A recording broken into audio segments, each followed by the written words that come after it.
It's a pleasure for me to be here today. I actually gave a colloquium here, I think 2 years ago, on my other topic, which was water at the time, so I'm happy to be here talking about surfaces and catalysis this time.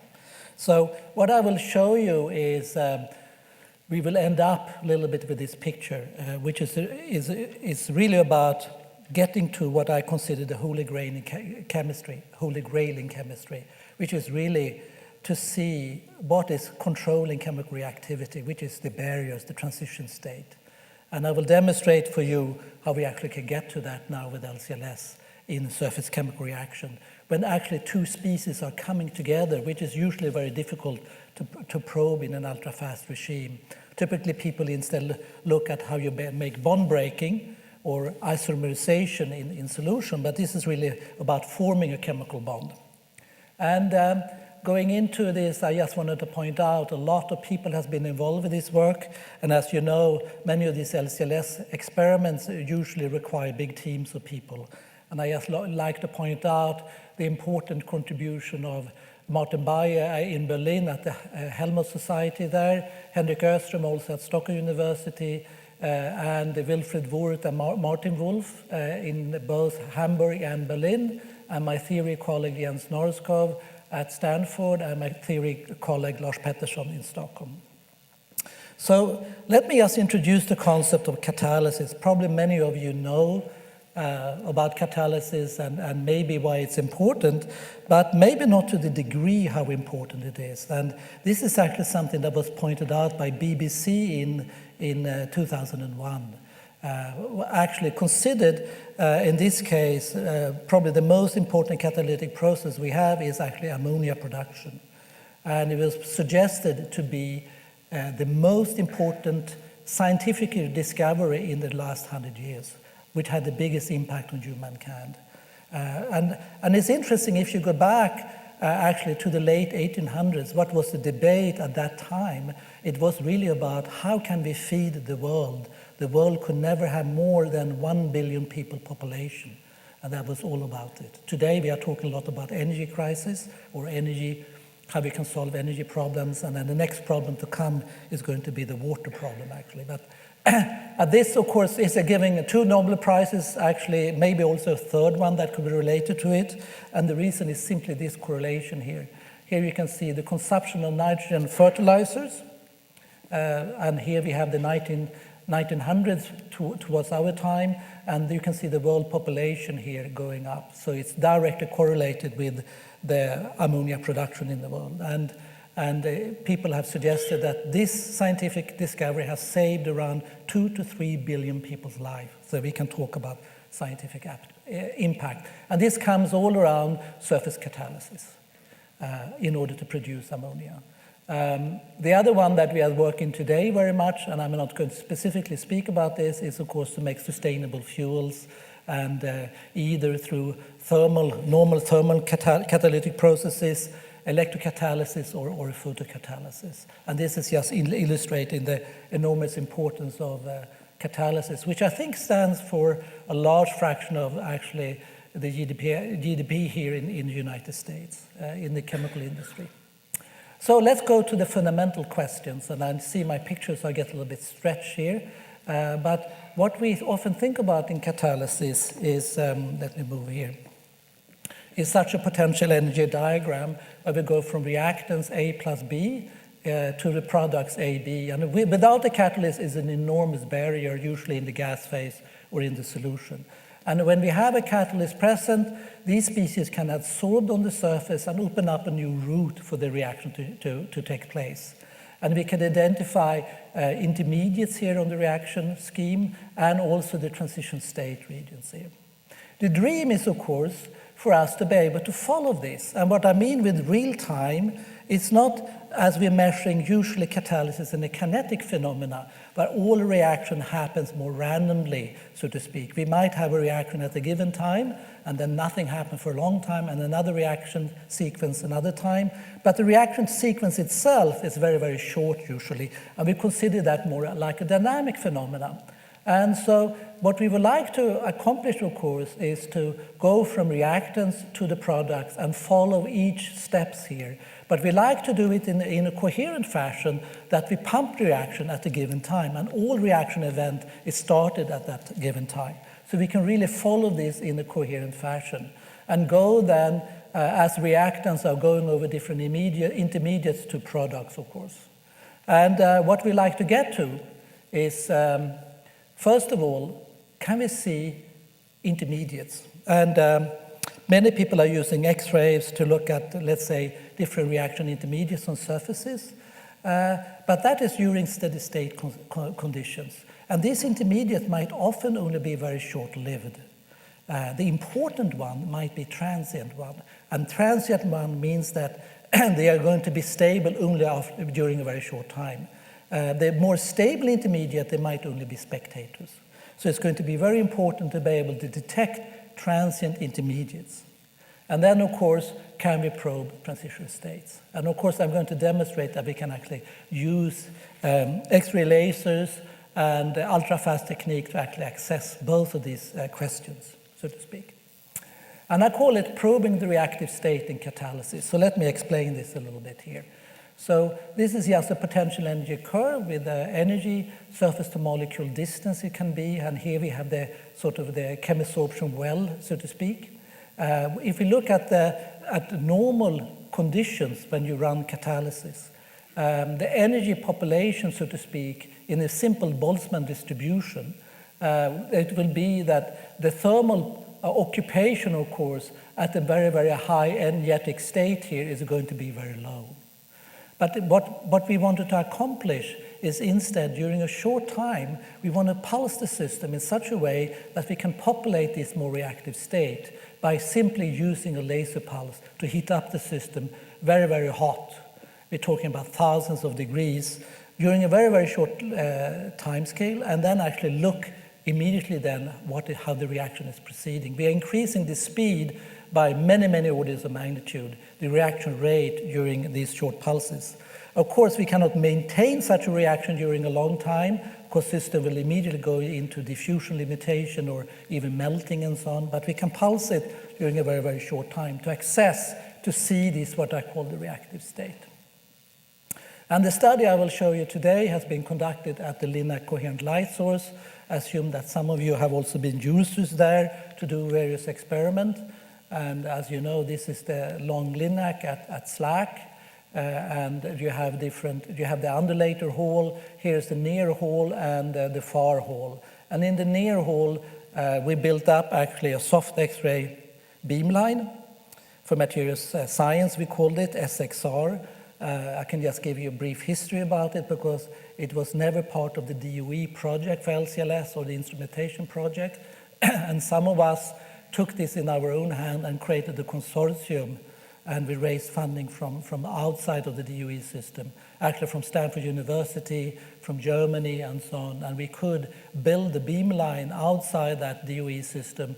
Actually, in 1 year, we put it together. With actually a very limited budget. And it was quite a miracle that we could do that. That opens up for soft X-ray science, of course, at LCLS in this regime, which really built the case very much for LCLS2 now, because it's going to be more of a soft X-ray machine, as you know, a more high repetition rate.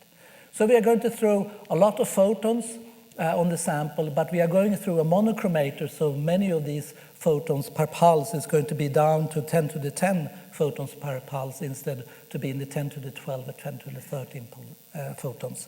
So we are not going to be in a beam damaging regime with these pulses in this experiment.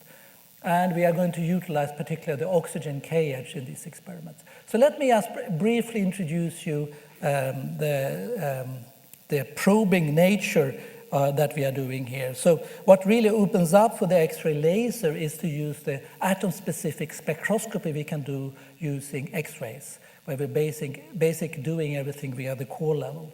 And I think most people of you over here is very familiar with this. We excite into the unoccupied state with X-ray absorption, and we probe the occupied state by X-ray emission. And in particular, this gives you this atom-specific sensitivity. And this is an old picture that we actually did experiment in the early days of the advanced light source, where we could project out the molecular orbital of an N2 molecule on the surface using this technique. So here you can see X-ray emission spectra of the outer nitrogen atom, the inner nitrogen atom, and you can also distinguish sigma and pi state. And of course, you are probing the electronic state just around the atom. And that gives you this atom-specific sensitivity, allowing you to also to disentangle the orbital population of the two nitrogen atoms. And this opened up really to understanding something about the chemical bond formation. And we can, of course, probe this in a complementary fashion, also the unoccupied state with the X-ray absorption technique. So this gives you a local spectroscopy of the electronic structure, of understanding chemical bond formation, and that is now the possibility to open up in the time domain, so to speak. So the first experiment I'm going to show you is the CO desorption on ruthenium. And what we know is that we can have a carbon monoxide molecule on the surface, and we know that it can go out in the gas phase with the excitation of an optical laser pulse. We call that desorption. And what is happening in between here is unknown. So what we do is that we put in typically around a 50 femtosecond, in this case a 400 nanometer optical laser pulse. And this is the effect in the substrate is going to be generation of electron hole pairs here inside the metal that very fast will equilibrate into what we call a hot temperature distribution, electron temperature distribution. So this is what's called a two-temperature model. And during very short time scale, the electron temperature will rise up to very high values. And, but within 1 picosecond, we're going to have electron-phonon coupling, and that leads then to rise in the phonon temperature, as you can see coming up here. So after roughly 1 picosecond, we are more in an equilibrated temperature situation with the electron and phonon being rather similar. So processes that seem to be occurring at very, very short time scales is going to be driven very much by this hot electron distribution, and processes on a longer time scale will be driven more by phonon or a normal, let's say, temperature distribution. So we conduct these experiments in the following way. So we have a single crystal surface. I think I move over here now, it's easier. We have a single crystal surface, in this case a ruthenium crystal. Then we come in with the X-rays, actually very grazing incidence on this crystal. And we come in with the optical laser actually coaxial with the X-rays. And then we can have a delay between the optical and the X-ray laser, as you probably can understand. And then we are looking at emission, the fluorescence coming out of the sample through this X-ray emission process, going onto a grating and onto a two-dimensional detector. And that means that we are actually detecting the whole complete spectrum for a single shot. Since we don't have any movement of the grating, we are detecting all energies simultaneously on this multi-channel detector system. So we are actually collecting all the data shot by shot. And so what we scan during such an experiment, we do actually two scans. We scan both the incident X-ray energy and we scan the delay. And we scan the X-ray incident energy, so we also are measuring the X-ray absorption spectrum. And then we just integrate the whole fluorescence to your detector, and you get the X-ray absorption spectrum.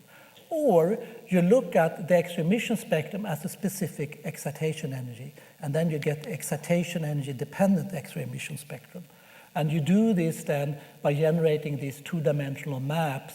Here is emission energy, this is excitation energy, and you can actually integrate this or take out pieces of this information to analyze it in many different ways. And what you see here is simply the incoming beam, so to speak, that is reflected on the surface. So when we do this experiment, we do them by scanning the sample. So we put this focus beam, let's say at one point of the crystal, and then we are moving for each shot of the LCLS. Since we are coming in typically at 120 hertz, usually we have been using even a lower repetition rate to match the footprint here, usually given by the optical laser, how fast we can scan the sample. And if we do the experiment with the CO ruthenium, we simply have a background pressure of CO. So by the time you have scanned all over the sample to that point, and you come back again, then all the molecules have reabsorbed again, because we are driving a chemical reaction and we have to replenish the system. If we are doing the CO oxidation that I will talk about later here, then we simply have a mixture of CO and oxygen in the gas phase. So this is how we set up the experiment. And typically, we might running such a scan, two-dimensional scan, for many, many hours to collect data. So let's talk a little bit about CO and how we can detect chemical information from molecular orbitals. So if you look at this sketch here, this is again the X-ray absorption process where we take a 1s electron up to the 2 pi star. This is 530 eV because we are at the oxygen K edge. And then we can look at the occupied orbitals here, which is coming from the X-ray emission. And this is the X-ray emission spectrum of carbon monoxide on ruthenium measured in the oxygen K edge. And these are orbitals that are existing for the free molecules. You can see of them, some of them are plotted here. The 5 sigma, for instance, which is modified due to the chemical bonding on the surface. And that results actually is a shift of this orbital, which is actually shifted up towards the 1 pi. Then you have this, what's called d pi orbital here, which is a direct signature of the chemical bond to the surface. So here is a d orbital in the metal involved actually with the molecule. It's not what is often people who, maybe some of you are doing coordination chemistry, it's not the typical Blyholder model type of picture. It's actually a little bit different picture, but nevertheless, it is a signature of the chemical bond. And we can follow how these now are changing in time. So this just shows a two-dimensional plot. Time and the whole X-ray emission spectrum here, as you can see. And you can see the contour when we pump the system, something very rapidly is happening, and then something is happening on a little bit longer time scales. Here's picoseconds. And we end up with a gradual desorption for each optical laser pulse of around 30%. The X-ray laser at this fluence is not doing anything to the system. And we check that very carefully because we are sending it through the monochromator and we are filtering up most of the intensity by doing that. So the first thing that we looked at was the CO desorption. And this just to illustrate you the contour, what we could see. This is the X-ray absorption resonance. -1 picosecond means before the optical pump, and 12 picosecond is after, and you can see the 2 pi star level here in the X-ray absorption, gain intensity and shifted to higher energy. And in the X-ray emission spectrum, we see some loss of intensity here. This shoulder that is before the pump of 5 sigma has obviously moved. The 5 sigma moved more into the 1 pi, similar to what you see in the gas phase. So I don't want to spend too much time on this CO desorption case, so I'm going to jump over a few steps. But what we can say is that what we see is all about the bond weakening on the system. And we could follow that time dependence and see it under a few picoseconds. And the question was, why do we see something that looks like almost a gas phase contribution in this spectrum? We can more or less do a linear combination after a few picoseconds with the gas phase and the chemisorpted state. And it turns out it's not entirely gas phase. What it is actually slightly modified gas phase spectrum. So it looks to be something that is still modified by the presence of the surface, but it's not still gas phase. And that is when the theory came in. And here is just the calculation of the energy as a function of distance to the surface. And the black curve is at 0 Kelvin. And this is now calculated with density functional theory. So here's the chemisorpted state, and here's where you go out into the gas phase, so to speak, where you break the CO to metal bond. At that time, they just developed a new functional that contains van der Waals interaction. And if you would do a normal DFT, this will go up to 0 here. But with the van der Waals function, there is a new state or plateau here that is developed. If you would actually plot this by having the CO molecule that stands perpendicular to the surface, which is following the blue line here in this enlarged region. If you would force the molecule to come in parallel instead, you will see that it will actually go into repulsion here. So there is a very, very strong steering effect of the CO molecule when it approaches closer to the surface.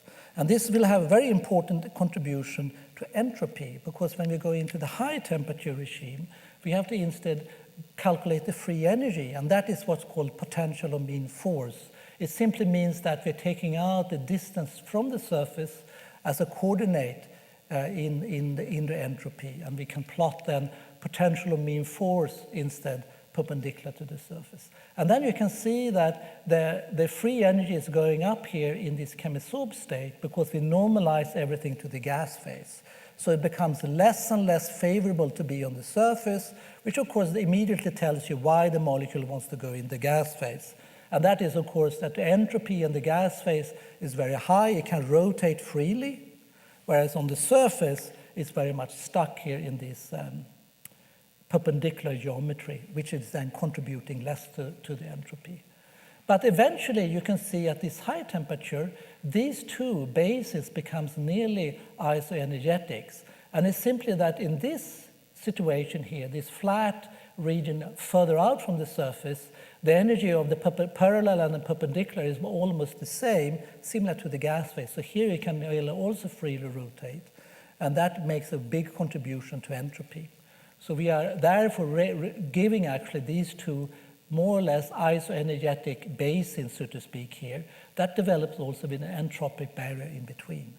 And this is, of course, now why we actually are trapping the molecule in this experiment, where we saw this almost gas phase type of species existing. And it sort of gives also a picture if you run the molecular dynamics simulations using density functional theory, including this van der Waals interaction, you will actually see that the molecule will go out, but stop here a little bit further out to the surface. And some of them will actually even reappear again. It's very interesting if you put oxygen on the surface, you will not have that state further out. The molecule will directly go out into the chemisorb, into the gas phase, which is also something we observe experimentally. So the picture is a little bit that we go from this chemisorb state and we go to what we call the precursor state, which is this plateau here. And this is then the case of a transient intermediate. This is a transient intermediate on the way from the chemisorb to the gas phase where the molecule gets trapped. Of course, it loses a lot of its energy to climb up to this region here and will reside here for quite some time until it actually, through collisions, will gain more energy from the hot surface. And this precursor state was postulated or proposed almost a century ago by Langmuir, because it's been in the surface science literature for a long time, because you cannot describe kinetics of adsorption or desorption phenomena unless you include another state that's been called the precursor. And now we could actually observe it for the first time.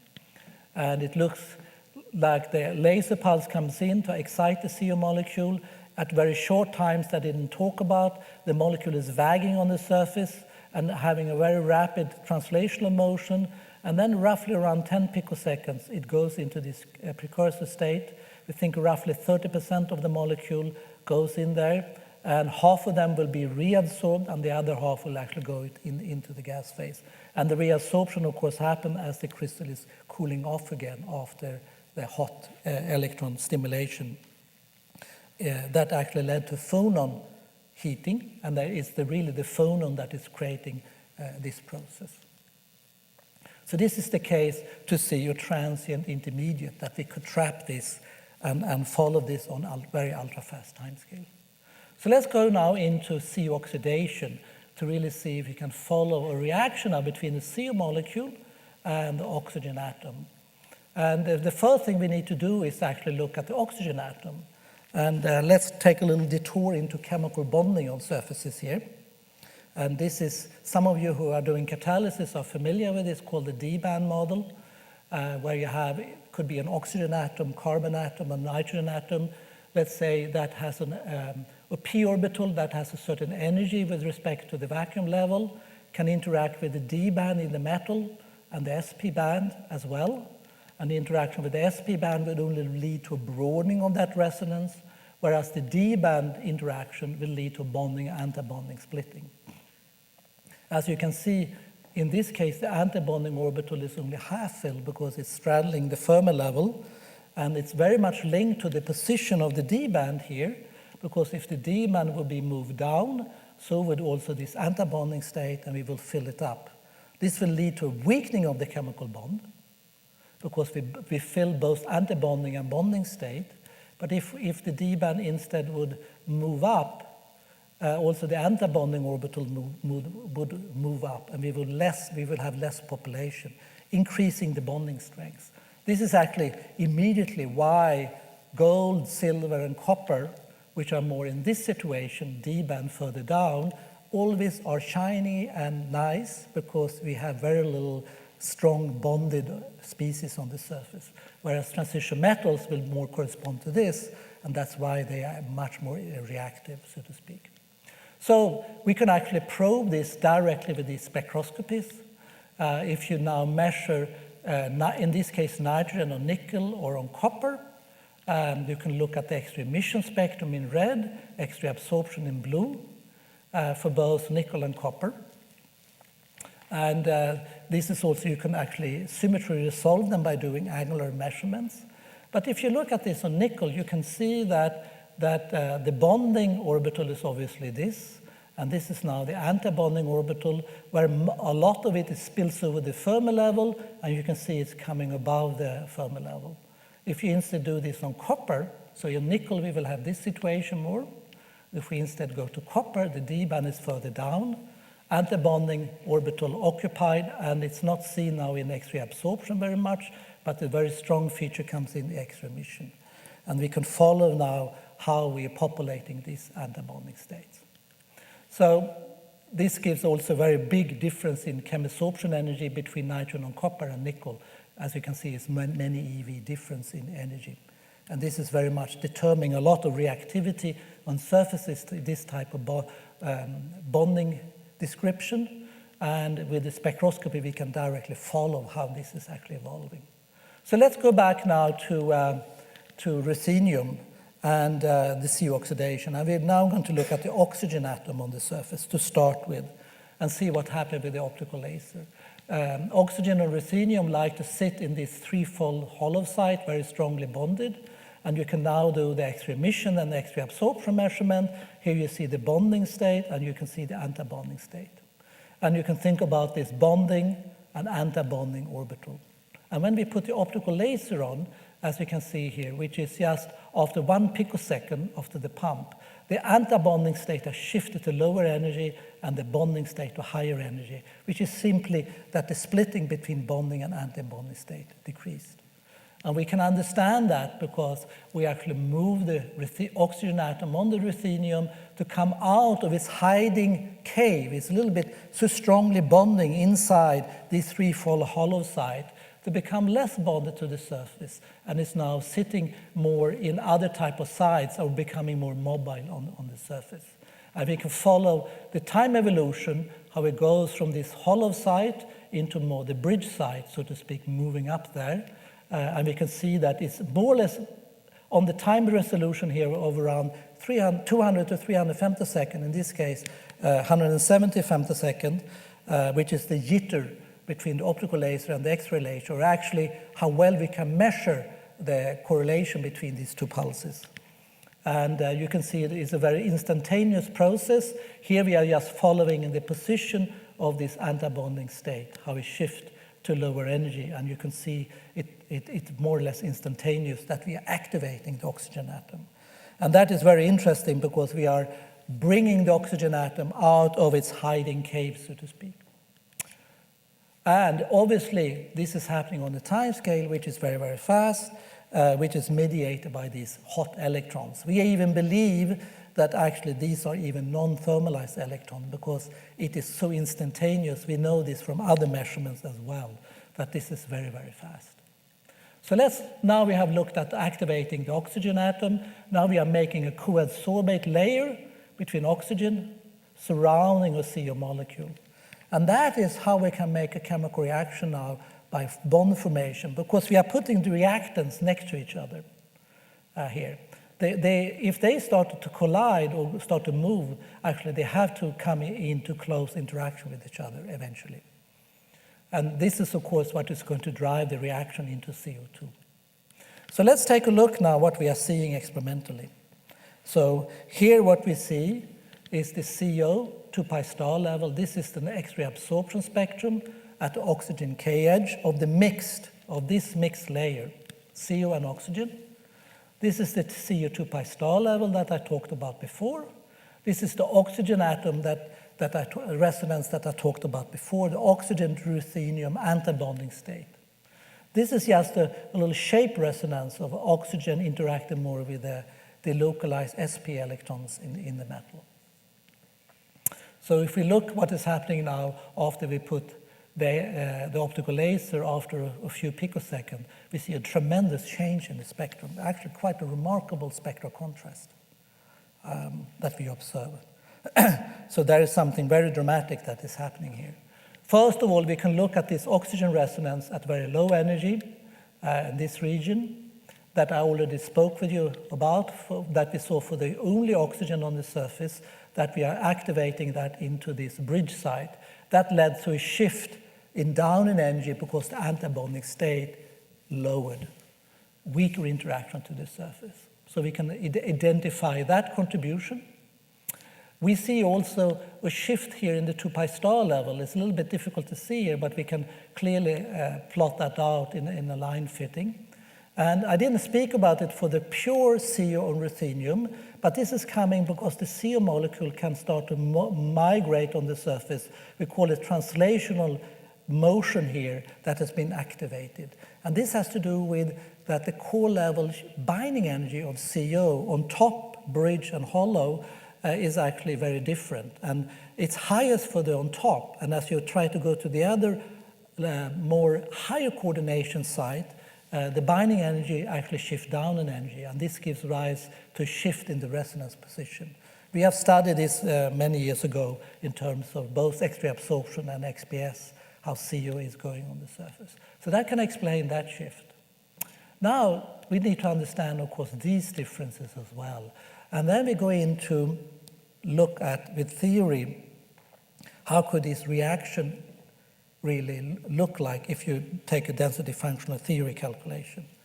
And this is done now also with different temperature in order to see if there are important contribution to the entropy. But here it's less dramatic than in the CO chem absorption phase case, so we're only looking at 0 Kelvin.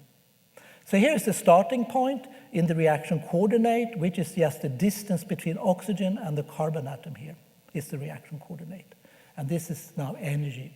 And here we have the oxygen in the hollow, we have the CO molecule on top, and here we have the end final result, the CO2 molecule in the gas phase. Actually can also be on the surface because it's so weakly bound, so to speak. And as we go up here, we see what we call the transition state here, where the CO molecule has now moved from on top towards that hollow site, and the oxygen atom has come out from that hollow site towards the bridge. And there is a sort of an angle, and we can see that there is a bond here started to be formed, but it's an elongated bond between the carbon and oxygen. And there seems to be another region here as well, where that bond has become shorter and the molecule is a little bit more tilted on the way to form CO2. So we have a lot of different situations here along this reaction coordinate, and then we took simply to use theoretical calculation to calculate spectra along this reaction coordinate. So let's focus first on this region here that is filling in between the oxygen and the CO resonance, that you can see this dramatic change in intensity. And so we are calculating now for a number of different situations. This is the initial state, and we are calculating the oxygen atom in the CO molecule. And I already mentioned to you, as you move CO to higher coordination, you lower the energy, the core level binding energy, and also the X-ray absorption resonance. And as you can see, as we are moving towards this hollow site going from on top, that shifts the resonance of the CO molecule to lower energy. So that is exactly what seems to be related to this intensity here, that we really move the CO from on top into that more hollow position. to be close to the oxygen atom. We see that as a signature. Let's take a look at this region here, because there are intensity all the way actually here that we see. Now, instead of calculating the oxygen in the CO, we're looking at the reacting oxygen atom here, the reacting oxygen atom, which is now trying to make a bond to that carbon atom. And we can calculate that on different paths on the reaction coordinate. And that is showing an enormous sensitivity, creating what's called a shape resonance. Some of you who might have studied a lot of X-ray absorption spectroscopy know that this sigma bond that we form, sometimes we call it a shape resonance. If you make a very short bond, the sigma resonance is very high in energy. The splitting between bonding and antibonding is very high. If the bond is a little bit elongated, splitting is low, and the sigma resonance comes down, so to speak. And this is exactly what we see here. In the initial state, there is no sigma resonance. This is just this broad oxygen resonance coupled to the sp band in the metal. When we come into the transition state here 1, you can clearly see this feature here at this energy where we have quite a long bond. And when we come into the transition state 2, this resonance is shifted upwards a lot of energy because the bond has become shorter. In CO2, this is way over here. So there's a tremendous sensitivity. And we took a look at that, and something happened here. Sorry. I pressed the wrong button.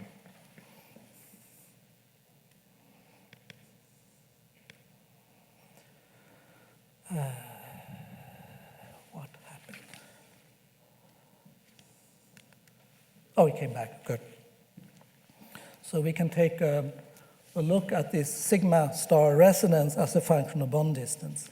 This has been called by my colleague Joe bond length with a ruler. You can see how the oxygen CO distance, and this is the shape resonance bond distance. He scales almost linearly in this regime with bond distances. And of course, in the gas phase CO2, this resonance is at much higher energy. So we can actually understand that this whole region, we don't see as one feature, we see actually the energy distribution in this whole region, meaning that we have seen many, many bond distances. But these distances is related to shape resonance in a weak bond now between the CO and the oxygen atom. So we can actually curve fit this whole spectrum with all these changes that we see, activation of the oxygen atom, the motion of the CO, eventually the CO-oxygen interaction, either through the CO side, which is mostly because it changed adsorption side, and then from the reacting oxygen side, making this shape resonance of an antibonding orbital between the carbon and the oxygen atom, which we fitted with 2 Gaussian here, but just illustrating that there is a large distribution of energy here, meaning many bond distances of this. And we can actually look at the time traces now, how this develops. So the red one is actually the oxygen atom, and as you can see, the error bar we made it very conservative, but the error bar is quite large, but we can follow the time trace, and the oxygen atom getting activated very, very fast. And then it comes the CO, and eventually both these and these are following exactly the same time trace, showing they are related to the same phenomenon. And we can put the time scales here, the Gaussian, so to speak, transient here. The oxygen activation is 300 femtosecond, CO activation 500 femtosecond, and the formation of the CO-oxygen interaction at the region of the transition state, not the transition state itself. The region around the transition state is 800 femtoseconds. And the question is, why do we see this? And when we curve fit this, we see that during a few picosecond time scale, we are populating nearly 10% of molecule in the transition state region. We made 2 actually description of this. One is more a quantum mechanical one and a classical. So this is just a potential energy curve between the oxygen and the CO interaction here. This is, of course, climbing up towards the transition state. If we will excite this and looking at the vibrational wave function, of course, in the ground state, you have a vibrational wave function very much centered around the bottom here. And as you excite it to higher vibrational numbers, you will have a quite large amplitude at the turning points here. And therefore, you will actually see quite a lot of molecules are coming to that turning points. You can also think about it in the classical picture. I thought I had a picture of that, which I didn't have, is of course, as we are going through the reaction here, if you go back to the reaction coordinates, at this point here, we are exciting the system a lot, very high temperature. We are putting a lot of kinetic energy in these fragments. As they start to climb up here, that kinetic energy is converted into potential energy. And the speed of reaction slows down. So as they are reacting from this side to that side, they will spend more time in this region. And that is, during that time scales, makes us the ability to actually see them, so to speak. Let me come back to this mechanism that we can now summarize in this picture in the case of C oxidation. So this is from the side and on top view. We have oxygen atoms surrounding a CO molecule, T equals 0, prepared like this. After 300 femtosecond, we have more or less started to excite fully the oxygen atoms that are now coming out from its cave, hiding in very strong chemisorption. And they are moving into this more bridge position, and of course are very mobile here, making them very reactive. And this is the key, because what is very much determine the reactivity of the CO oxidation is the chemisorption energy of the oxygen. That's why we actually use more platinum or rhodium in your car when you do this reaction, because on ruthenium, these are usually too strongly bounded. If we could do this also on gold, the reason we can't do it on gold, because the oxygen atom or the oxygen molecule wouldn't dissociate. But if it could, this reaction could happen at very, very low temperature, because the oxygen is so weakly bonded on gold. So 300 femtosecond, we excite the oxygen atoms, and then 500 femtosecond, a little later, we actually excite the CO. And this is, of course, the time difference between these two has to do with how efficient that optical laser is in transforming energy to the reactant, so to speak. And then after 800 femtosecond, we start to detect the collision between the CO and the oxygen, going into this transition state region, so to speak. And what we see is that most of them actually will undergo a collision that dissociate and probably making another collision. There is just a small leakage into CO2 here. So the dominating is still, each collision is not very successful if you just go back and give not so much CO2. We think there is very fundamental why that is still to be understood, because when we think about these processes and we compute them in density functional theory, we just assume that everything is adiabatic. But under this reaction, we could imagine that there is a lot of bond rearrangement here that happens, where the oxygen atom and a strongly bound, the CO is quite strongly bound, leads to a very weakly bound species, and there is a lot of electronic structure rearrangement, and this rearrangement could lead to excitation in the substrate in terms of electron hole pair excitation, for instance, which could be described as a friction term in the reaction. And that, of course, will slow down the reaction even further as we proceed, particularly around maybe the transition state region, so to speak, which will also give the evidence why we see a lot of species not being fully reactive. So we think this technique, we have been able to see transition states, but more probing the whole region here, since we saw this distribution of bond distances means that we are seeing molecules being in this type of region in the reaction. I think I like to spend just a few minutes about another aspect in ultra-fast surface chemistry that we have opened up. And now we are pumping this reaction with the optical lasers, but eventually, which is a rather brutal way to stimulate the reaction. Eventually, we like to stimulate this reaction by other techniques and using much weaker energy. And I know there is a lot of interest today in terahertz radiation. And particularly if you can make these very short terahertz pulses that approaching half cycles pulses, where we, during a very short time scale, could have an electric field component more. And we know that with electric fields using scanning tunneling microscopy, for instance, you have been able to manipulate motion of atoms on surfaces. And we think this type of radiation can also stimulate motions during a very short time scale to give a little kick. And it might eventually lead also to coherent control of reactivity. So we decided to see if we can test this, if this is possible. And this is the LINAC tunnel at LCLS, undulator hall at LCLS, where the electron beam is coming. And we put in to extract terahertz radiation from that electron beam.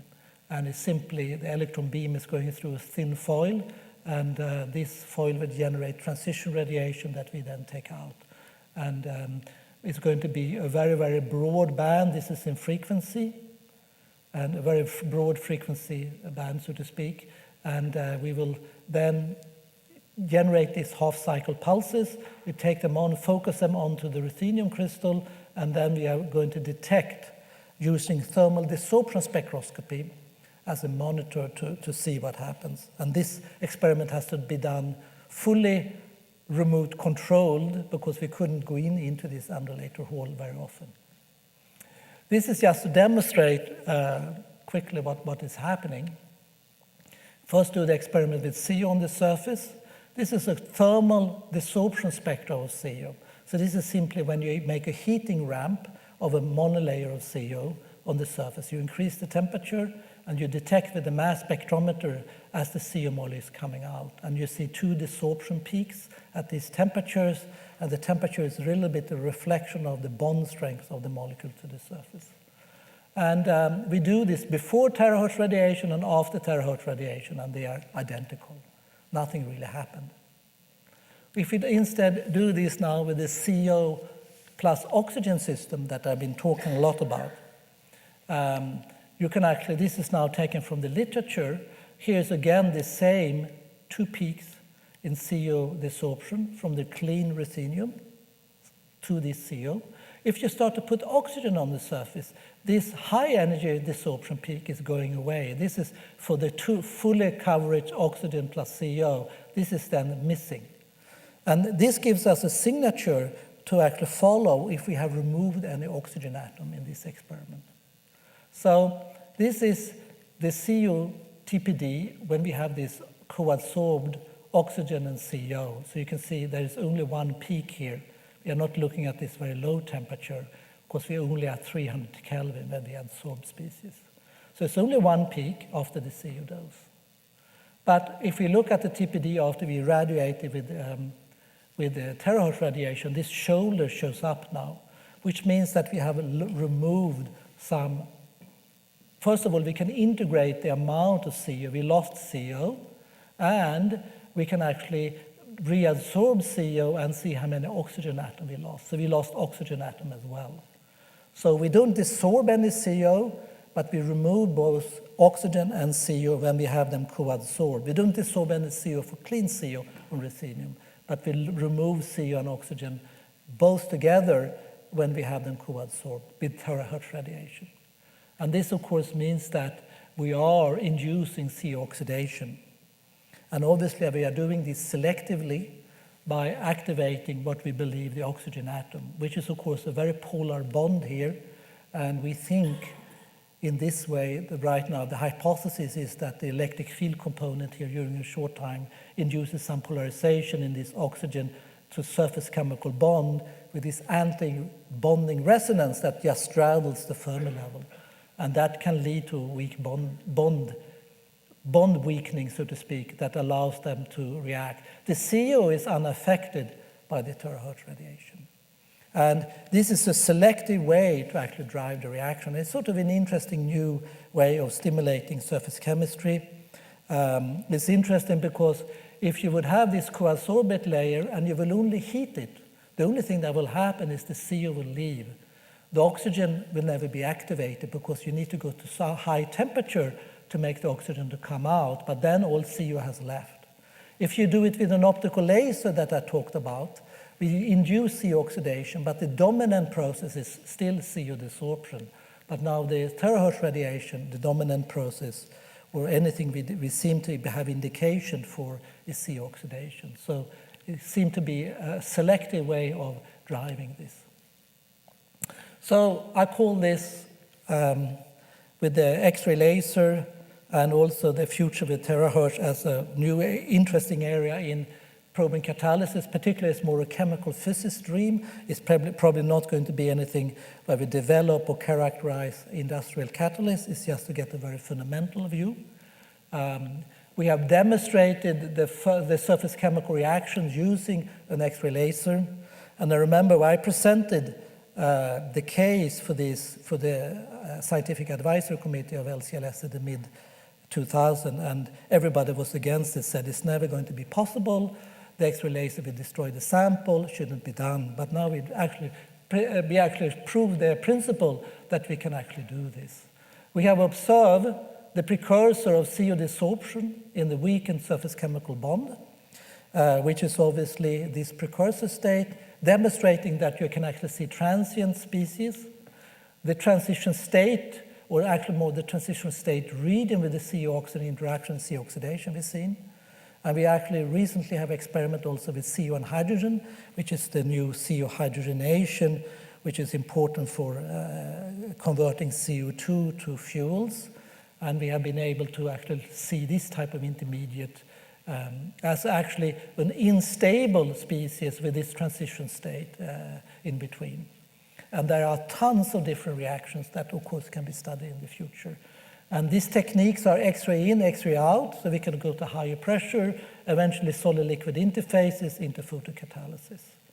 And of course, with the development of short FEL pulses, X-ray laser pulses, we can also open up more the early time scales and look at the excitation process with the laser itself. And I demonstrated also at least pointing to this interesting development of terahertz radiation control as well. So we think this is a very interesting area for the future. So thank you very much for your attention.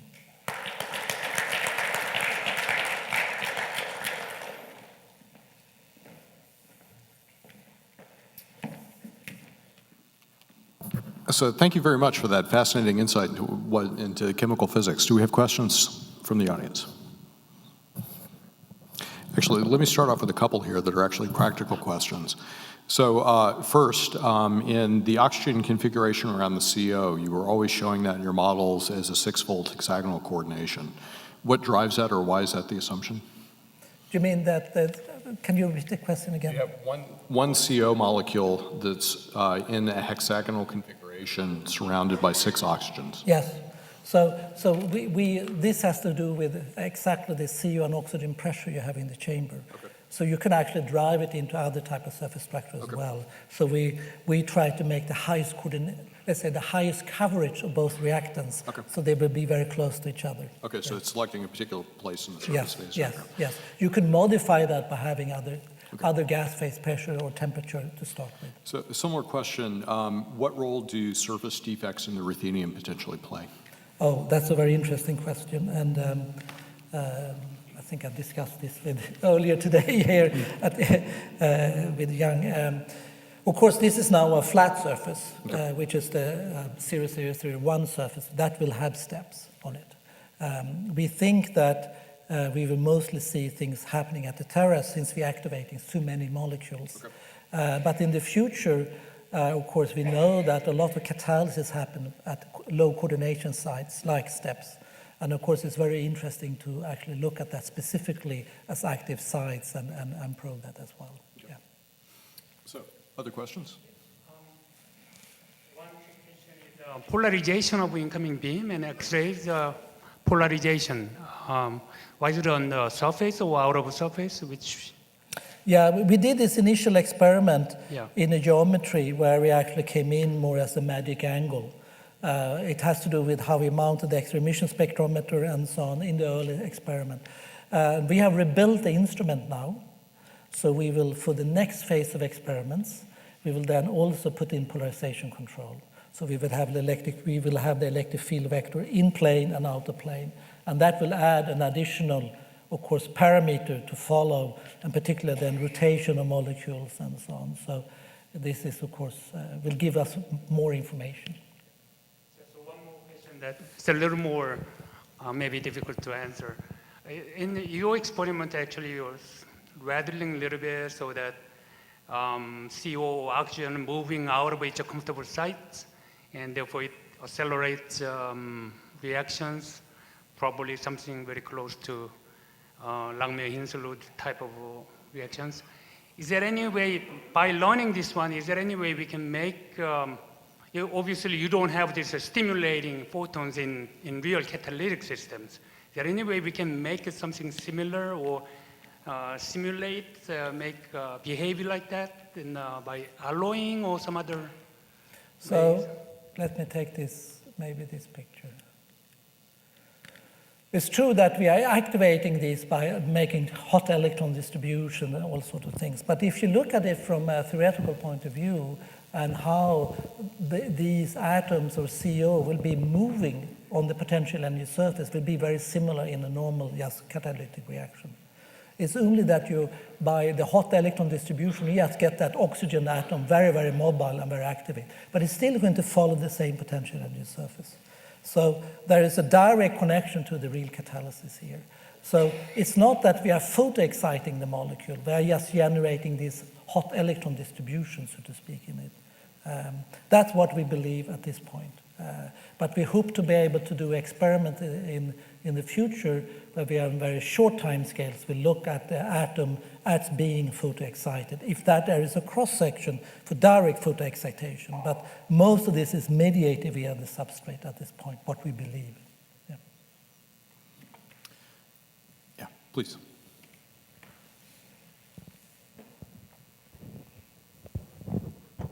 Thank you. Very nice work. So regarding the terahertz experiment, in the terahertz, the most probable terahertz energy range was the 10 terahertz. That is equal to the around 333 wave number by simple calculation. That we call the far infrared. And the carbon monoxide, the gas phase, the vibrational frequency, the energy, only one vibration normal mode, is around 2143 wave number. So its gas phase, when it's observed, should be a little bit lower than that.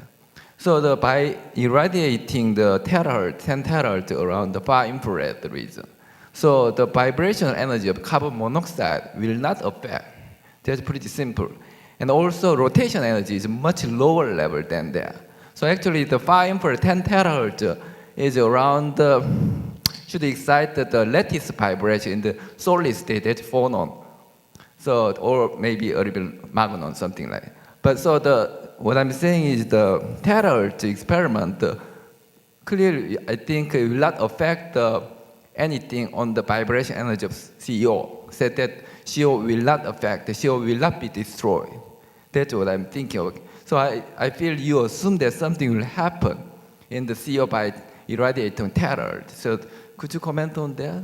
Yeah, I mean, the terahertz radiation will be transparent in CO in the gas phase, yes. But of course there are vibrational energy modes with the molecules of surface vibration and rotation, which lies in this energy field, energy regime. So is also the oxygen to metal vibration.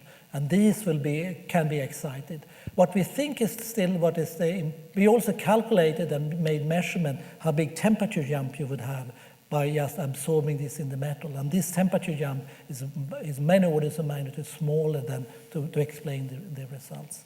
So what we believe still, what is the important ingredient is, of course, not so much the excitation of vibration in the normal way of thinking that you have a radiation field that excites the vibration, but more the short pulse electric field component that we believe is therefore more exciting the oxygen atom by some polarization during that electric field, which will only last roughly around 50 femtoseconds, very short times, but gives a kick into the atom. Because the oxygen to metal vibrational energy is very similar to CO to metal vibrational energy. And if that would be the mechanism, we should excite both of them. But it looks like we're exciting only the oxygen atom. Okay, thank you for comment. Okay, additional questions? All right, let's thank Professor Anders again. Thank you very much. Thank you.